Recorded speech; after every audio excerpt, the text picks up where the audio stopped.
All right, welcome back. We're here in the auxiliary studio. Well, it's not even an auxiliary studio, it's just we're on the road. We're doing this on the fly. Eric Arnold here. And we're going to get you the Sunday, 8-game Sunday slate here for the second round of the NCAA. We're trying to be all things to all people. We're trying to do everything, get it all done. It's we're not doing it very well. I think that's part of the issue is that trying to be all things to all people. If you try to do a whole lot of stuff all at once, you do a half-assed job, and nobody's happy, except maybe subscriber X who wanted this video to get made. So, all right, well, we'll do get it up here for your subscriber X. I saw a friend of mine this weekend, Earl Carey, who works in the dog food factory. He's not even a goddamn subscriber, So there you go. What can you do there? But yesterday, another abject disaster. We were 8-8 on Friday, 5-10 on Saturday. The only thing that went right yesterday was that they didn't play the last game, so we weren't 5-11. So, I'm trying to figure out. I went through it. It's like, are all the underdogs coming in? And I guess it looked. I'm trying to see my notes. Let's see. According to my notes, the favorites were 9-7 on Friday, and then the favorites were 4-11 yesterday. I thought to myself, that random ESPN bracket I printed off to see if I could beat a random ESPN bracket probably is beating me right now. It had Abilene Christian going to the final. I scoffed at that. Well, they're one step closer. They just beat Texas. I think that actually might have been one of our only winners. I don't have an answer. Our overall record is rapidly approaching 47% over, upwards of almost 500 picks now. That's pretty consistently terrible. So, I still say, he's a loser. Well, he's a consistent loser. Learn from my foolishness. Don't be where I'm at. Unless you think that, we're turning it around in some fashion. At the moment, considering how this handicapping's being done on the fly, with 4 hours of sleep, I don't see any reason why it would be turning around. So here's the slate. Let's get to it. Early game, Loyola-Chicago versus Illinois. This is the Chicagoland dream matchup. I guess this is, why don't they just, a pandemic, there was no non-conference schedule, right? So, I'm coming down with Illinois here. I think, is the public with me on this? I'm pretty sure they are. The public is heavy with me on this one. I'm not sure what that means. I don't know. I just think Loyola is a cute little story here, but now you're playing the NBA talent, and Loyola beat Georgia. I think that's the reason the public's so heavy on Illinois. Loyola beat Georgia Tech without their best player. So how good are they? Really? I'm talking myself into Loyola just because I think I checked that, and it was basically break even on Friday, the public, and then the public was 5-10, just like I was on yesterday.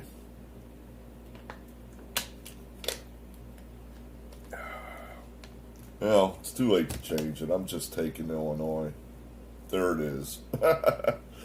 I actually tried to do the opposite of what I would normally do here.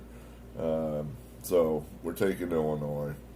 This is definitely an opposite pick. I don't think Wisconsin's very good. But they blew out North Carolina. I was wrong, of course. So here's Wisconsin again, playing another powerhouse team, and they're only getting 6.5 points. Okay, I'll take them. Fine, I'm looking. Yeah, Wisconsin certainly not the public pick on this one, and so we'll take them. Sure, Um, some of these teams that did not play well in the regular season, maybe that's what's happening. They've just saved it to the end, and now they're hungry. It's like we haven't played well all year, and let's do something for us. Let's go out with a bang. Let's not just quit. So maybe that's what Wisconsin's doing. I see. I told you we all color how we see things through our previous experiences. So, I'm from Philadelphia, and I lived through that great 1985 Villanova team when I was in high school. And I see a lot of similarities in this Wisconsin team to the 85 Wildcats, where the Wildcats played in a super tough conference that year. They hung in there. They gave as good as they got. They couldn't quite beat the top teams. They had all seniors, and then when it came time to play in the tournament, all of a sudden they couldn't be beat. And maybe this is Wisconsin's coming out party today. Maybe they're going to whack Baylor, and everybody's going to be like, "Who the hell are these guys? Where have they been all year?" So. That's a story. I don't know if that's going to happen, but that's a story for you. Let's see. Syracuse, West Virginia. Here's an old school Big East matchup. West Virginia was in the Big East for a while. So I would think, I can't remember the timing of it, though. I can't remember if Huggins was versus Boeheim, if those two have a lot of history or not. I'm just going to pick Syracuse again. I think this is probably a 50-50 game, I'm thinking, as far as the public goes. They like West Virginia. Well, I think Syracuse is the play here. That Boeheim just has a way of getting his team peaking in the tournament. And, Huggins does not have a great tournament record. So, I want West Virginia to win, but we'll take Syracuse because is that the opposite of what I would normally do? It's hard to do that, it really is. So, these are probably all losers again because I can't seem to pin down what the opposite is. Anyway, so Syracuse there. Texas Tech, Arkansas. Yeah, this is the opposite of what I would do. I normally would want Arkansas here. So that means I must be wrong. I like Arkansas. I like the way Arkansas is playing. I like the coach. Texas Tech has stuck it to me all year long. But again, perhaps this is that thinking that Texas Tech has had a shitty year. They're hungry. They want to prove to people that they're not as bad as what they've shown in the regular season. And they don't want to just roll over. So, they put the hammer to poor old Utah State there in the opening round. And, Arkansas, what did they do? They struggled with Colgate. I mean, they really did. So, Texas Tech looks like they're kind of now starting to put it together, maybe? I don't know. We're going to take Texas Tech here. Oral Roberts, who everybody's asking me, all day yesterday. Well, one, no, I did not curse out or blame E.J. Liddell for losing. Why would you blame him? If I was going to blame anybody, it would have been Washington. And I wouldn't have done that either. It just didn't happen. As you get older, you kind of, unless you had $100,000 on the game, and even then, it's like, why am I blaming these kids? They're not. I'm the one that handicapped it, and I'm the one that bet on them. I should have seen that this wasn't going to happen. So I don't understand why you would attack personally the athletes. That's just wrong. That doesn't make any sense. So that's terrible that happens, but it happens, and it shouldn't happen. It really shouldn't, but it does. So EJ, sorry that happened to you. I didn't do it, but hey, I think that kid's the best player on the team. So he'll be back. We'll be back. Ohio State will be back. But when you get older, you're just not that. So every now and then, every once in a blue moon, I get into a team and I want to win really bad.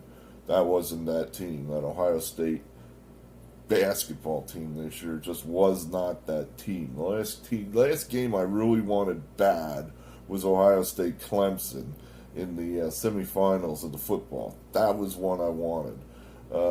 Honestly, after we lost to Alabama, didn't even feel that bad about it. It was like I got the game I wanted. I wanted vengeance on Clemson, and we got it. So, anyway, where were we? What's that have to do with Florida and Oral Roberts? Nothing. Oral Roberts, let's see, what's the public like on this one? Well, that's weird.